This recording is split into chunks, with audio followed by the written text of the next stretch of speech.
Hello दोस्तों, स्वागत है आप सभी का KNP एनालिसिस पर। तो जो आज हम डिस्कस करने वाले हैं वो article number 22 of the Indian constitution discuss करने वाले हैं। और आर्टिकल नंबर 22 में जो अधिकार मिले हुए हैं, मूलभूत अधिकार हैं, वो है protection against arrest and detention. इसका मतलब है कि जो हमारा बंदी है, अगर किसी को पुलिस बंदी बना लेती है तो उसके बंदी होने के विरुद्ध उसके खुद के क्या मौलिक अधिकार हैं वो हमारे आर्टिकल नंबर 22 में दिए हुए हैं। आर्टिकल 22 में हम ये भी पढ़ेंगे कि डिटेंशन दो टाइप का होता है, एक होता है पुनिटिव डिटेंशन और एक होता है प्रिवेंटिव डिटेंशन। अगर इसकी हिंदी की बात कर लें तो जो पुनिटिव का मतलब होता है वो होता है दंडात्मक निरोध, और जो प्रिवेंटिव डिटेंशन की हिंदी होती है वो होती है निवारक निरोध। क्या होती है इसकी हिंदी? निवारक निरोध। तो ये दोनों भी चीजें हम डिस्कस करेंगे। पुनिटिव डिटेंशन, प्रिवेंटिव डिटेंशन होता क्या है, कैसे कैसे काम करता है, ये सारी चीजें इस वीडियो में हम डिस्कस करने वाले हैं। शुरुआत करते हैं आर्टिकल नंबर 22 की। सबसे पहली बात, जैसा कि ये फंडामेंटल राइट में है तो निश्चित रूप से ये एक पार्ट 3 में आएगा कॉन्स्टिट्यूशन के में। दूसरा के ये केवल सिटीजन्स के लिए एप्लीकेबल है या जो बाकी फॉरेनर्स वगैरह होते हैं उनके लिए भी एप्लीकेबल है। ये सारी चीजें हम इस आर्टिकल में देखने वाले हैं।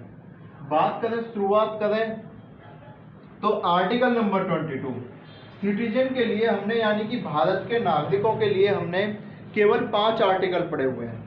भारत के नागरिकों के लिए केवल हमने 5 आर्टिकल पढ़े हुए हैं और वो जो 5 आर्टिकल हैं वो हैं 15, 16, 19, 29, 30।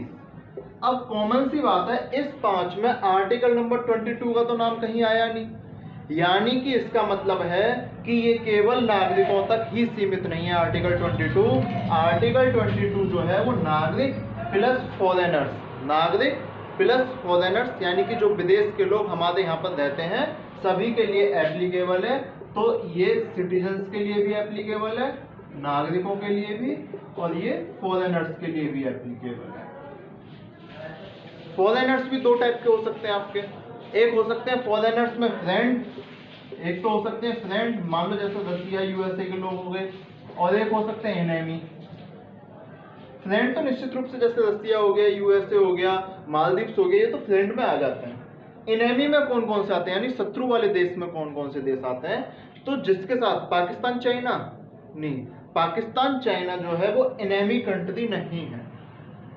एनेमी कंट्री वो होता है जिसे हम युद्ध के टाइम पर बोल देते हैं कि इससे हमारा, हम बाल पर हैं, ठीक है। अब जो उसका नागरिक होगा, यानी कि जो उस देश का रहने वाला हमारे यहाँ रह रहा है, उसे हम एनेमी एलियन बोलेंगे। सिटीजन भी नहीं बोलेंगे, उसे हम क्या बोलेंगे? Enemy alien. और उसके ऊपर हम बोल सकते हैं कि ये एनेमी एलियन है, तो उसको ये अधिकार नहीं मिलेंगे, बाकी को ये सभी को अधिकार मिल सकते हैं, चाहे वो सिटीजन हो चाहे फॉरेनर्स हो। पढ़ेंगे आर्टिकल 22 के क्लॉज में भी आता है कि किस किस को नहीं मिलेंगे, लेकिन ये समझना जरूरी था कि सिटीजन फॉरेनर्स दोनों के लिए एप्लीकेबल है। एक एग्जाम्पल से शुरुआत करते हैं आर्टिकल नंबर 22 की। एक एग्जाम्पल से शुरुआत करते हैं। मान लीजिए ये कोई पर्सन है, ठीक है, और इस पर्सन का नाम है एक्स को अब पुलिस उठा करके, यानी कि पुलिस आई है और पुलिस ने इसे अरेस्ट कर लिया। एक्स को पुलिस ने क्या कर लिया? अरेस्ट। एक्स को जो पुलिस ने अरेस्ट किया है वो किसी क्राइम करने के बाद किया है। एक्स को जो पुलिस ने अरेस्ट किया है, इस एक्स को पुलिस ने कोई क्राइम होने के बाद अरेस्ट किया है, ठीक है। अब जब कोई क्राइम होने के बाद अरेस्ट किया, या तो ये निश्चित रूप से इसने क्राइम किया है, या कभी कभी पुलिस शक के आधार पर भी अरेस्ट कर सकती है। शक मतलब सस्पिशन जिसे बोलते हैं। और वो जो शक होगा, जो सुप्रीम कोर्ट ने बोला कि ऐसा नहीं है कि मेरी इच्छा कर दी कि भाई ये एक्स जो है, मान लो पुलिस हूँ मैं, मान लो ऐसा ही हूँ और मेरी इच्छा कर दी है कि भाई ये जो एक्स है ना, इसी ने क्राइम किया है, मेरे मन की बात नहीं चलेगी, ठीक है। मोदी जी के मन की बात चल सकती है, बस मेरे मन की बात नहीं चलेगी। जो यहाँ पे मैं इसका कोई ना कोई लिंक ढूंढूंगा इसे अरेस्ट करने के लिए, जैसे कि क्राइम के वक्त ये कहाँ था, अगर ये क्राइम हो रहा था उस समय इसकी मोबाइल की लोकेशन कहाँ थी, इसकी कार की लोकेशन कहाँ थी। अगर ऐसा कोई सबूत मिल जाता है कि क्राइम लोकेशन के पास था, या इसका क्राइम से कैसे ना कैसे कोई रिलेशन है या हो सकता है, तो मैं इसे अरेस्ट कर सकता हूँ, वरना इसे अरेस्ट भी नहीं कर सकता। तो यानी कि क्राइम होने के बाद पुलिस क्या करेगी? उसे अरेस्ट करेगी। यहाँ से होती है आर्टिकल नंबर 22 की शुरुआत। अब जैसे ही पुलिस इसे अरेस्ट करती है तो सबसे पहले ये क्या बोलेगा। अब मान लो एक्स को पुलिस ने अरेस्ट कर लिया तो आर्टिकल 22 क्लॉज 1 शुरू हो जाएगा। 22 क्लॉज 1 शुरू हो जाएगा। तो 22 क्लॉज 1 बोलेगा जैसे ही एक्स को अरेस्ट कर लिया गया कि भाई मुझे तुमने किस ग्राउंड पर अरेस्ट किया है, यानी कि कौन कौन से आधार हैं जिस पर तुमने मुझे अरेस्ट कर लिया। ठीक है, यानी कि अब जो पुलिस है या जो स्टेट है उसे क्या बताना होगा, ग्राउंड बताना होगा, उसे रीजनेबल ग्राउंड बताना होगा कि हमने तुम्हें इस आधार पर अरेस्ट किया है। तो आर्टिकल 22 क्लॉज 1 बोलता है सबसे पहले communication of ground. Communication of ground, ground का मतलब है कि भाई तुम यहाँ थे उस टाइम, ठीक है, तुमने क्राइम किया था, तुम्हारे क्राइम में तुम्हारा भी हाथ है, तुम्हारे दोस्त का भी हाथ है, ठीक है। तो जो सारी चीजें होगी आपको उस ग्राउंड को, उस आधार को, उस बेस को बताना पड़ेगा जिसके आधार पर आपने उस एक्स को अरेस्ट किया था। अब जब एक्स अरेस्ट हो जाएगा तो वो एक और चीज बोलेगा, जब विनोद, इसे विनोद कर लेते हैं, एक्स नहीं इसे विनोद करते हैं। अब जब विनोद अरेस्ट हो गया तो वो एक और चीज बोलेगा, विनोद बोलेगा कि भाई अब तुम ये बताओ, ठीक है मुझे अरेस्ट कर लिया, मुझे पता नहीं है, कानून की समझ नहीं है मुझे, तो मुझे मेरे वकील से बात करने दो। और कॉन्स्टिट्यूशन के टर्म में उसे बोलते हैं लीगल प्रैक्टिशनर। कॉन्स्टिट्यूशन के टर्म में उसे बोलते हैं यानी कि communication to legal practitioner. Legal practitioner दो चीज आती है आर्टिकल 22 क्लॉज 1 में। क्लॉज 1 में सबसे पहला कि आपने उसे किस आधार पर अरेस्ट किया है, और दूसरा कि आपने जब उसे अरेस्ट कर लिया तो वो अपने वकील साहब से यानी कि अपने किसी भी लीगल प्रैक्टिशनर से वो बात करना चाहेगा, उससे कंसल्ट करना चाहेगा। ठीक है, कम्युनिकेशन का मतलब यहाँ पे दो चीजें हो जाती हैं, कंसल्ट और या डिफेंड। ठीक है, वो सब जो वकील साहब है वो सब बचाएंगे। ये था आर्टिकल 22 क्लॉज 1। ठीक, आर्टिकल 22 क्लॉज 2 पे आ जाते हैं। अब जैसे ही ये जो एक्स है यानी कि ये जो विनोद है ये अरेस्ट हो गया, अरेस्ट होकर जाएगा कहाँ ये। अब जब पुलिस ने इसे पकड़ लिया है, पुलिस ने इसे अरेस्ट कर लिया है, तो इसे अरेस्ट करके ले जाया कहाँ जाएगा, तो ये बताता है आर्टिकल 22 क्लॉज 2 कि इसे कहां पर ले जाया जाएगा। तो आर्टिकल 22 क्लॉज 2 बोलता है कि जब आपने इसे अरेस्ट कर लिया, यानी कि आपने जब विनोद को अरेस्ट कर लिया, ठीक है, तो उसे आप 24 घंटे के अंदर, तो उसे आप 24 आवर्स के अंदर मजिस्ट्रेट के पास ले जाएंगे, नियरली मजिस्ट्रेट के पास। 24 घंटे के अंदर आपको उसे अरेस्ट करके जो वहां का सबसे पास वाली अदालत है उसके मजिस्ट्रेट के पास आपको ये ले जाना पड़ेगा। ठीक है, और जब आप इसे अपने पास वाली अदालत के मजिस्ट्रेट के पास ले जाएंगे, 24 आवर जो टाइम है वो एक्सक्लूडिंग ट्रेवल टाइम है। एक्सक्लूडिंग ट्रेवल, ट्रेवल एक्सक्लूडिंग का मतलब है कि यात्रा का समय इसमें नहीं जुड़ेगा, यात्रा का समय इसमें नहीं जुड़ेगा। एक्सक्लूडिंग ट्रेवल और बाकी जो अदर नेसेसिटीज वाला टाइम है उसे हटा करके 24 आवर्स के अंदर उसको आपको मजिस्ट्रेट के सामने पेश करना है। एक्सक्लूडिंग ट्रेवल वाला टाइम क्यों रखा, मान लो कोई एक साउथ इंडिया में या कोई एक नॉर्थ ईस्ट स्टेट में किसी आप एक कैदी को किसी एक क्रिमिनल को पकड़ लेते हैं, ठीक है, तो जब आपने उसे पकड़ लिया, उसे जो पकड़ा आपने जंगल में पकड़ा, हो सकता है जंगल से आने में ही 10 दिन निकल जाए, और वो भी जब अगर वो रास्ता बता दे तो, ठीक है, पुलिस तो भटक गई जंगल में, तो इसलिए हमने क्या किया है इसमें एक्सक्लूडिंग ट्रैवल टाइम हमने कर दिया कि जब आप उसे ट्रैवल के अलावा, ठीक है, बाकी जो टाइम होगा उसमें आप 24 घंटे में आपको नियरली मजिस्ट्रेट के पास पेश करना होगा। अब ये जो मजिस्ट्रेट है, ये जो मजिस्ट्रेट है, ये इसकी कस्टडी, पुलिस नहीं उसे बोलेंगे जुडिशियल कस्टडी। क्या बोलेंगे उसे, जुडिशियल कस्टडी। जुडिशियल कस्टडी या तो बढ़ा सकता है, जैसे कि आपने देखा होगा कि 3 दिन के लिए रिमांड पे ले जाओ, 5 दिन के लिए जाओ, वो कर सकता है। अगर मजिस्ट्रेट उसकी जुडिशियल कस्टडी नहीं बढ़ाता है तो आर्टिकल 22 क्लॉज 2 ही बोलता है कि उसको आपको रिलीज करना होगा 24 घंटे के अंदर। Release in between 24 hours, release in between 24 hours। समझ लो दोबारा से आर्टिकल 22 क्लॉज 2 क्या बोलता है। आर्टिकल 22 क्लॉज 2 बोलता है कि जैसे ही आपने एक्स को पकड़ लिया, जैसे ही आपने एक्स को अरेस्ट कर लिया, तो उसे 24 आवर्स यानी कि 24 घंटे के अंदर, 24 आवर्स के अंदर आपके जो पास वाला मजिस्ट्रेट है, जुडिशियल मजिस्ट्रेट जो है, उसके सामने उसे पेश करना होगा। ठीक है। और अगर वो जुडिशियल मजिस्ट्रेट उसकी कुछ जुडिशियल कस्टडी 3 दिन के लिए, 5 दिन के लिए, 8 दिन के लिए कोई अलग से रिमांड दे दे, तो उसके बाद तो वो चला ही जाएगा जेल में, ठीक है, या जुडिशियल कस्टडी में। लेकिन अगर मजिस्ट्रेट बोल दे कि इसके खिलाफ जो सबूत है, कुछ सबूत ठोस नहीं है, या इसे गलत आधार पे पकड़ लिया है, या इसे अब छोड़ दिया जाए, तो वो आपको इसी 24 घंटे के अंदर छोड़ना होगा। मतलब जैसे ही मजिस्ट्रेट बोल दे तुरंत आपको क्या करना है, वो छोड़ देना होगा। ये होती है रिलीज बिटवीन 24 आवर्स। ठीक है, यहां तक चीज समझ आई कि नहीं आई? ये था आर्टिकल 22 क्लॉज 2। आर्टिकल 22 क्लॉज 3 की बात कर लेते हैं। Article 22 clause 3।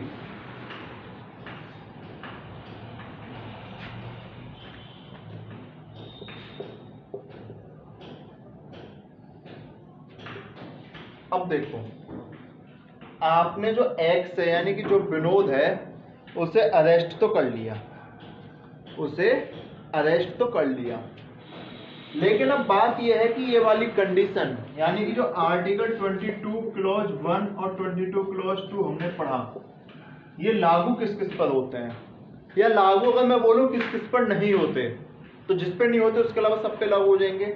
तो आर्टिकल 22 क्लॉज 3 बताता है कि ये 2 तरह की प्रजातियों पर लागू नहीं होते। प्रजाति का मतलब है 2 तरह के इंसानों पर लागू नहीं होते। और वो जो 2 तरह के इंसान, 2 तरह की प्रजाति हैं, वो है आपकी पहली प्रजाति आपकी enemy alien. Enemy alien concept वहां पे डिस्कस कर ही लिया था शुरुआत में। एनेमी एलियन क्या होता है? जिसके साथ हम बाद पे हैं उसको हम एनेमी एलियन घोषित कर सकते हैं, उस देश के निवासियों को। ठीक है। दूसरा जो प्रिवेंटिव डिटेंशन के अंतर्गत अरेस्ट होगा, प्रिवेंटिव डिटेंशन के अंतर्गत जो अरेस्ट होगा वो आर्टिकल 22 क्लॉज 3 में आएगा। जो निवारक निरोध के अंतर्गत अरेस्ट होगा वो आर्टिकल 22 क्लॉज 3 में आएगा। उसे 22 क्लॉज 1 और 22 क्लॉज 2 वाले जो एक फंडामेंटल राइट्स है वो नहीं मिलेंगे, वो फंडामेंटल राइट्स उसको नहीं मिलेंगे। और जो 22 क्लॉज 1, 22 क्लॉज 2, 20 क्लॉज 3 जो तीनों कंसेप्ट थे ये पुनिटिव डिटेंशन, दंडात्मक निरोध के कारण थे।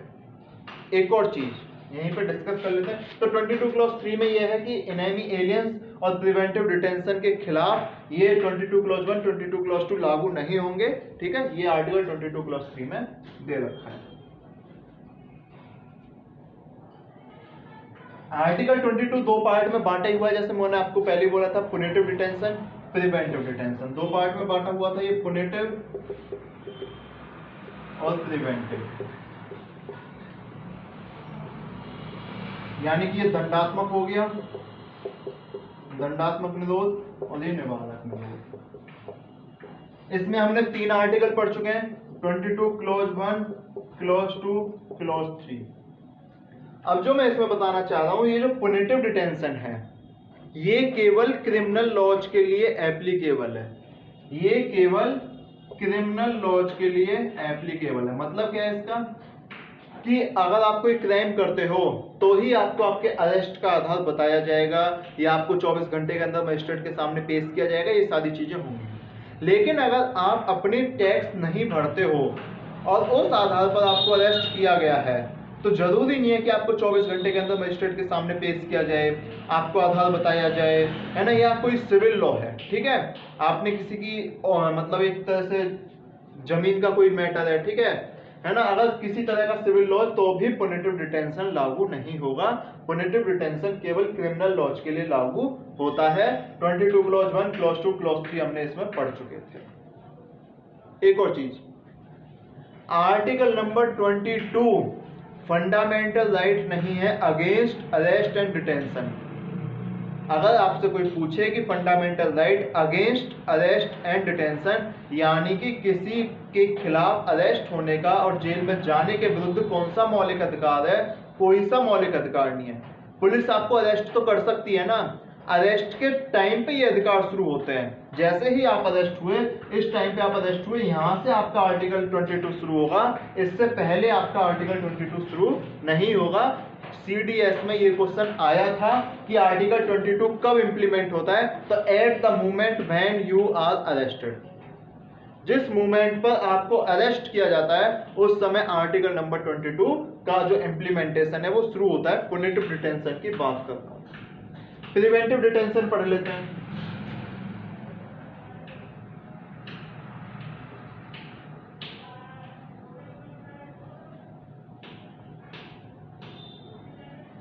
एक केस देखते हैं प्रिवेंटिव डिटेंशन के लिए। अगर सबसे पहले हमको एक केस देखना पड़े तो प्रिवेंटिव डिटेंशन के लिए एक केस हो जाएगा आपका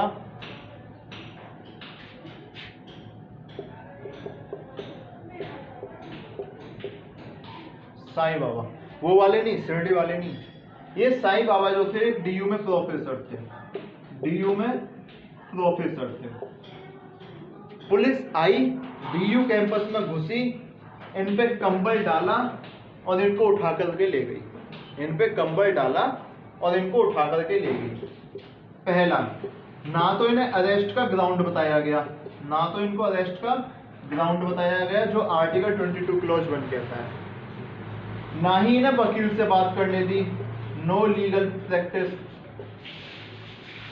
या ऐसे मैं बोल दूं नो लीगल काउंसलिंग, ठीक है। ना ही इनको 24 घंटे के अंदर मजिस्ट्रेट के सामने पेश किया गया, 24 घंटे के अंदर मजिस्ट्रेट के सामने पेश किया गया। दिल्ली में अरेस्ट हुए थे, दिल्ली में अरेस्ट हुए थे और जो पुलिस है वो महाराष्ट्र ले गई, पुलिस जो है वो महाराष्ट्र ले गई।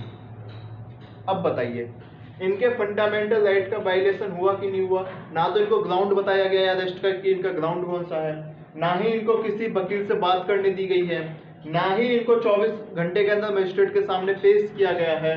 दिल्ली से महाराष्ट्र और ले गए नियरली मजिस्ट्रेट के सामने की तो बात ही खत्म हो गई, ठीक है। और ना ही इनको रिलीज किया गया है, 3 दिन हो चुके हैं। अब बताओ ये आर्टिकल 22 का वायलेशन है, फंडामेंटल राइट का वायलेशन है कि नहीं है? आर्टिकल नंबर 22 का फंडामेंटल का वायलेशन जब होता अगर ये पुनिटिव डिटेंशन के अंतर्गत अरेस्ट किया होता। भाई पुलिस को भी तो पता है, पुलिस का भी लॉ थोड़ी ना तोड़ देगी। तो जो पुलिस थी उसने इन्हें पुनिटिव डिटेंशन के अंतर्गत यानी कि दंडात्मक निरोध के अंतर्गत अरेस्ट ही नहीं किया, उसने पुलिस ने जो अरेस्ट किया वो किया प्रिवेंटिव डिटेंशन के अंतर्गत।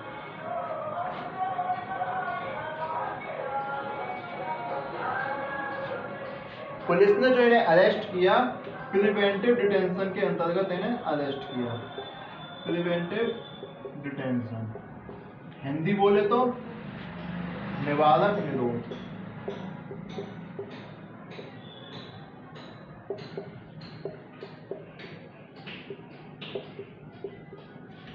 जब इनको निवारक निरोध के अंतर्गत अरेस्ट किया गया, कौन से कानून के अंतर्गत अरेस्ट किया गया था इनको? तो इनको जो कानून के अंतर्गत अरेस्ट किया गया था महाराष्ट्र MCOCA के अंतर्गत इनको अरेस्ट किया गया था, यानी कि Maharashtra control of organised act, ठीक है, MCOA, Maharashtra control organised act. जब इसके अंतर्गत इनको अरेस्ट किया गया था, ये कैसा है आप पूछोगे कैसा वाला है? तो जैसे आपने UAPA का नाम सुना होगा, UAPA का नाम आपने सुना होगा, प्रिवेंशन ऑफ अनलॉफुल एक्टिविटीज वाला जो एक्ट है, ठीक है। अब इसमें क्या होता है कि इसमें पार्लियामेंट या स्टेट लेजिस्लेचर अलग से लॉ बनाती है जिसके लिए आपको अपनी स्टेट की सिक्योरिटी बचानी हो, पब्लिक हेल्थ, पब्लिक मोबिलिटी, अगर इस पर कोई ज्यादा खतरा आता है ना, तो उसके लिए स्टेट लेजिस्लेटिव असेंबली या पार्लियामेंट अलग से लॉ बना देती है, जिसमें जो आर्टिकल 22 का पहला वाला पार्ट है पुनिटिव डिटेंशन वो लागू नहीं होता, प्रिवेंटिव डिटेंशन लागू होता है। इसके लिए अलग से आर्टिकल 22 में आर्टिकल या क्लॉज दिए हुए हैं। अब जब आर्टिकल 22 में क्लॉज दिए हुए हैं तो इंडिया ही एक ऐसा डेमोक्रेटिक कंट्री है जिसमें प्रिवेंटिव डिटेंशन हमने लागू किया हुआ है। शायद अब जब इंडिया में प्रिवेंटिव डिटेंशन लागू किया है तो ऐसा तो नहीं है कि जो हमारे कॉन्स्टिट्यूशनल फ्रेमर्स थे उनके दिमाग में तुरंत ये बात आ गई होगी, उन्होंने भी ये कंसेप्ट कहीं से चुराया होगा। तो उन्होंने जो ये कंसेप्ट चुराया था ब्रिटिश इंडिया यानी कि जब वो हम पे राज कर रहे थे ब्रिटिश, वहां से चुरा लिया। बंगाल रेगुलेशन एक्ट हो गया, डिफेंस इंडिया एक्ट हो गया, वहां से ये चीजें हमें देखने को मिली थी। तो अपने जो कॉन्स्टिट्यूशनल फ्रेमर थे उन्होंने बोला कि अभी हमारा देश नया नया आजाद हुआ है, पाकिस्तान से हमारा बंटवारा हुआ है, हो सकता है हमारे देश को कुछ खतरा हो, तो उस खतरे को रोकने के लिए हम प्रिवेंटिव डिटेंशन बना देते हैं। प्रिवेंटिव डिटेंशन किसी क्राइम को रोकने के लिए बनाया जाता है। अभी तक क्राइम हुआ नहीं है, लेकिन आपको शक है कि ये कुछ हंगामा कर सकता है, कुछ ड्रामा कर सकता है, सिक्योरिटी ऑफ स्टेट के लिए खतरा है, तो आप उसे प्रिवेंटिव डिटेंशन में कैद कर सकते हैं, या तो उसे आप घर में कैद कर लीजिए, या जो भी आपकी सुविधा अनुसार, स्टेट की सुविधा अनुसार, आपकी नहीं। तो ये होता है प्रिवेंटिव डिटेंशन का कंसेप्ट। ठीक है, प्रिवेंटिव डिटेंशन पे लॉ कौन बना सकता है? मैं बार बार बोल रहा हूं कि प्रिवेंटिव डिटेंशन पे 2 लॉ बना सकते हैं, एक तो पार्लियामेंट है, पार्लियामेंट, और एक है स्टेट लेजिस्लेचर, विधानसभा और संसद। पार्लियामेंट किस लिस्ट के अंतर्गत लॉ बना सकती है? जब भी हम 7th शेड्यूल पढ़ते हैं तो उसमें 3 लिस्ट पढ़ते हैं, तो पार्लियामेंट जो है वो लिस्ट 1 के अंतर्गत लॉ बना सकती है, जिसमें डिफेंस आता है, सिक्योरिटी ऑफ इंडिया, ये सारी चीजें आती हैं। स्टेट लेजिस्लेटिव असेंबली जो है, फिर अगर पार्लियामेंट लिस्ट 1 के अंतर्गत बना दिया तो स्टेट लेजिस्लेटिव असेंबली कौन सी लिस्ट के अंतर्गत बनाएगी? गलत सोच रहे हो भाई, लिस्ट 3 के अंतर्गत, लिस्ट 3 के अंतर्गत जो कंकरेंट वाली लिस्ट है उसमें स्टेट लेजिस्लेटिव असेंबली को पावर मिली हुई है कि वो प्रिवेंटिव डिटेंशन के खिलाफ लॉ बना सकती, के पक्ष में लॉ बना सकती। समझ आया प्रिवेंटिव डिटेंशन क्या था, कैसे कंसेप्ट था?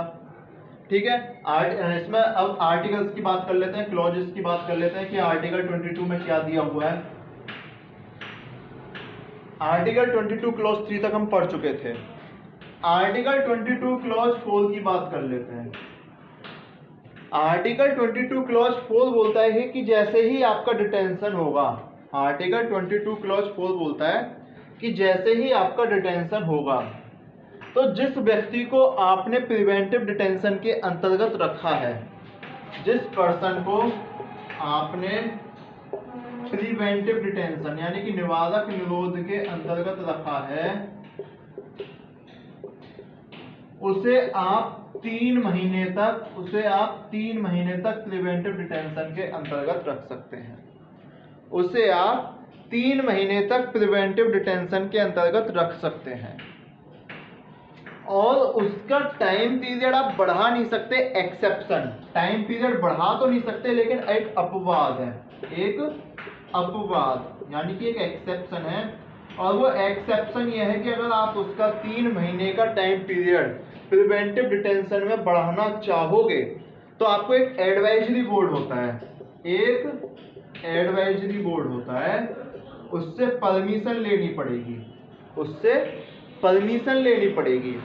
और ये जो एडवाइजरी बोर्ड है इसमें हाई कोर्ट के रिटायर्ड जज होते हैं।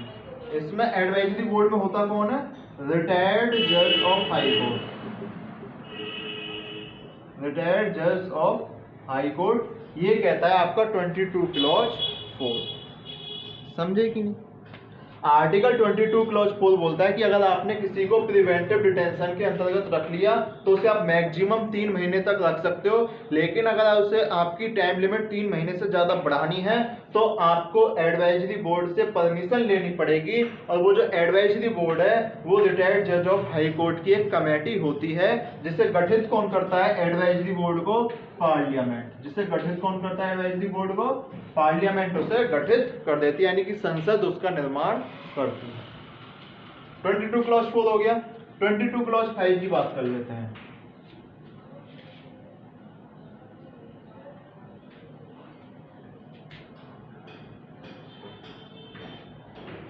आर्टिकल 22 क्लॉज जब हमने पढ़ा था तो वहां पे एक चीज पढ़ी थी कि भाई उसे ग्राउंड बताओगे आप कि आपने उसे किस ग्राउंड पे अरेस्ट किया।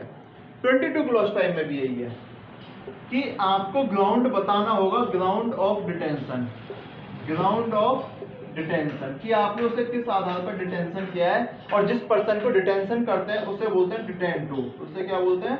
Detain to. ध्यान रखना है, ठीक है। तो डिटेंटिव को आपने किस आधार पर अरेस्ट किया है, किस आधार पर प्रिवेंटिव डिटेंशन में रखा है, वो आपको बताना होगा। जरूरी है? नहीं। अगर आपको लगता है कि ये सिक्योरिटी के लिए, यानी कि स्टेट की सिक्योरिटी के लिए, पब्लिक की सिक्योरिटी के लिए इसे बताना खतरा हो सकता है, तो आप चाहे, यानी कि स्टेट चाहे, पुलिस चाहे, तो उसे नहीं भी बता सकती कि भाई हमने आपको किस ग्राउंड के आधार पर डिटेंशन या अपने प्रिवेंटिव डिटेंशन में रखा था। दूसरा, आर्टिकल 22 क्लॉज 5 एक और चीज बोलता है कि उसे भी रिप्रेजेंटेशन की परमिशन मिलेगी, यानी कि वो भी अपना पक्ष रख पाएगा।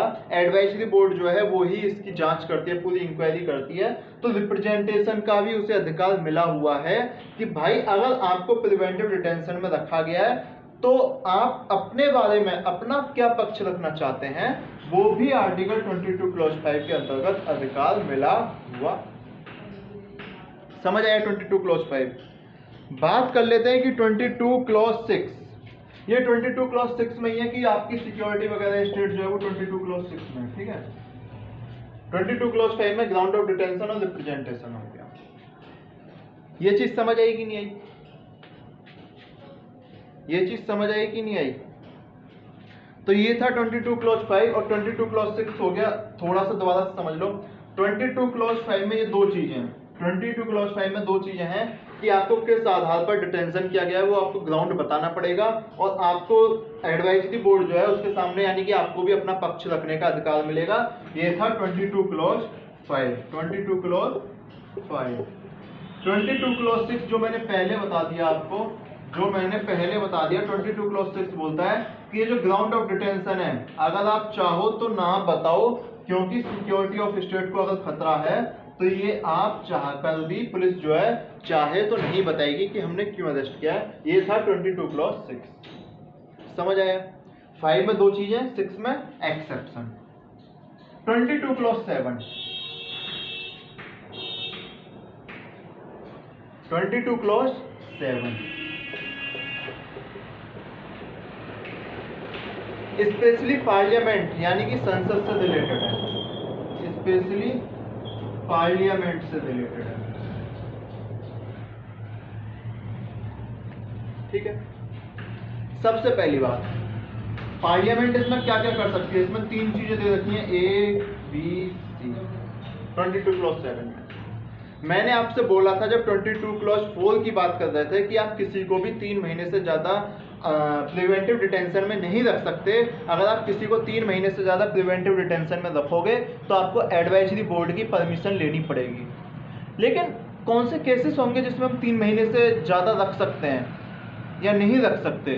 तो वो जो सारी केसेस की क्लास होगी वो कौन बताएगा हमें? पार्लियामेंट। तो ए में यही लिखा हुआ है कि classes of case in which we, classes of case जिसमें हम किसी भी एक डिटेंटिव को, यानी जिसे हमने प्रिवेंटिव डिटेंशन में रखा है, उसे 3 महीने से ज्यादा अंदर कर सकें, उसे 3 महीने से ज्यादा अंदर कर सकें, वो हमें पार्लियामेंट पावर देती है। वो हमें बताती है कि आप कौन कौन से केस में ऐसा कर सकते हो। एक और चीज, जब मैं 22 क्लॉज 4 की बात कर रहा था, मैंने बोला था कि 3 महीने से ज्यादा का अगर टाइम आपको लेना होगा तो आपको एडवाइजरी बोर्ड की परमिशन लेनी होगी। लेकिन एडवाइजरी बोर्ड जितना इसका मैक्सिमम टाइम है उस केस में, ठीक है, उससे ज्यादा टाइम नहीं दे सकता। मान लो मैक्सिमम जो डिटेंशन है वो 1 साल का है, कि भाई आप इस वाले केस में मैक्सिमम 1 साल रख सकते हो। शुरुआत आप 3 महीने से करोगे और मैक्सिमम जो है वो 1 साल तक रख दोगे। 1 साल के बाद आपको छोड़ना ही होगा। ये 22 क्लॉज 7 में, 22 क्लॉज 4 में ही लिखा हुआ है। एक हो गया कि 3 महीने से ज्यादा किस में रखना है। अगर मैं बी की बात कर लूं तो भाई मैक्सिमम पीरियड क्या होगा? मैंने अभी बोला ना कि मैक्सिमम पीरियड 1 साल है। वो बताएगा कौन कि मैक्सिमम पीरियड कितना है? तो वो भी पार्लियामेंट बताएगी। Maximum period of A case, parliament बताएगी कि इसमें कितना मैक्सिमम पीरियड है जिसमें आप उसे अरेस्ट कर सकते हो, ठीक है। ये भी पार्लियामेंट ने बता दिया। तो आर्टिकल 22 क्लॉज 7 क्लॉज सी में प्रोसीजर जो एडवाइजरी बोर्ड फॉलो करने वाला है, प्रोसीजर एडवाइजरी बोर्ड जो फॉलो करने वाला है वो भी पार्लियामेंट बताएगी। यानी कि आर्टिकल 22 क्लॉज 7 में पार्लियामेंट को 3 पावर दी हुई हैं। आर्टिकल 22 क्लॉज 7 में पार्लियामेंट को 3 पावर दी हुई हैं, और जो पहली पावर है वो ये है कि आप किस केस में 3 महीने से ज्यादा अरेस्ट रख सकते हो। दूसरी पावर ये है कि उसमें आप ज्यादा से ज्यादा कितनी देर अरेस्ट रख सकते हो, मतलब 1 साल, 2 साल, 5 साल, 10 साल। और तीसरी पावर यह है कि जो एडवाइजरी बोर्ड जब इंक्वायरी कर रही होगी तो वो कौन सा प्रोसीजर फॉलो करेगी, वो भी पार्लियामेंट आपको बताएगी। ये था आर्टिकल 22 क्लॉज 7 का कंसेप्ट।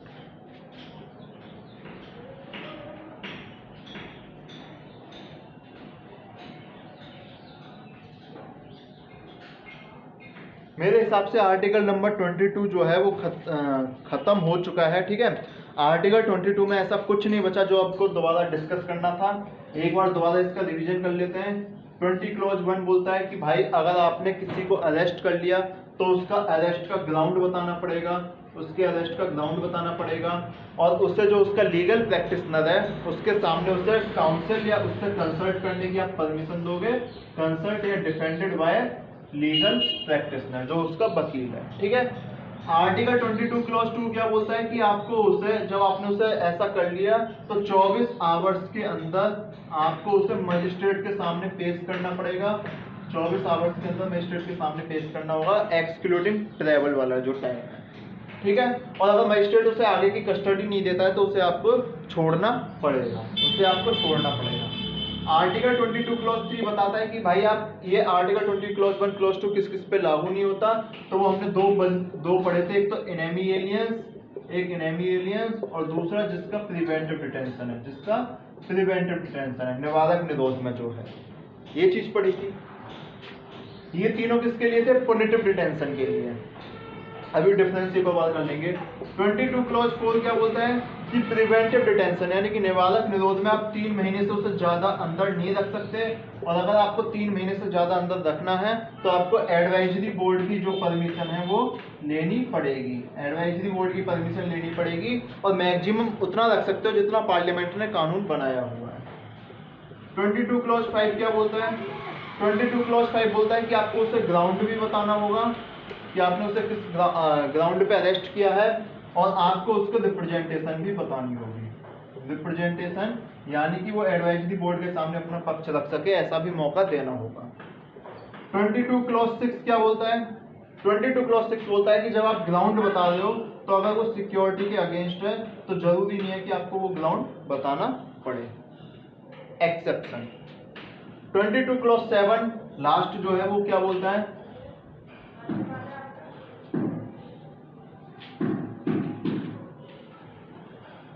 22 क्लॉज 7 जो है वो पार्लियामेंट को पावर देता है। पार्लियामेंट को कौन कौन सी पावर देता है? 3 पावर देता है। पार्लियामेंट को वो पहली पावर देता है कि वो ऐसी केस ऑफ क्लास डिसाइड करेगी, यानी ऐसे कौन कौन से केस हैं जिसमें 3 महीने से ज्यादा किसी को आप प्रिवेंटिव डिटेंशन में, यानी कि निवारक निरोध के अंतर्गत बंदी बना के रख सकते हो। दूसरा वो बताता है कि मैक्सिमम टाइम क्या होगा प्रिवेंटिव डिटेंशन के लिए, ऐसी प्रिवेंटिव डिटेंशन के लिए किस केस में कितने टाइम के अंतर्गत आप उसे अंदर रख सकते हो ज्यादा से ज्यादा, वो भी आपको पार्लियामेंट बता के देगी। तीसरे केस में क्या होता है कि एडवाइजरी बोर्ड जो है जब वो इंक्वायरी कर रही होगी तो कौन सा प्रोसीजर फॉलो करेगी वो भी आपको पार्लियामेंट बताएगी। लॉ कौन बना सकता है इस पे? दोनों तरह की, यानी कि स्टेट लेजिस्लेटिव असेंबली लिस्ट 3 के अंतर्गत, पार्लियामेंट लिस्ट 1 के अंतर्गत लॉ बना सकती है। एक और चीज, लास्ट जो चीज बचती है इसमें इंपॉर्टेंट, दोबारा से उसे रिवाइज करते हैं। प्रिवेंटिव डिटेंशन और पुनिटिव डिटेंशन में अंतर क्या है? ये है पुनिटिव और ये है प्रिवेंटिव। दंडात्मक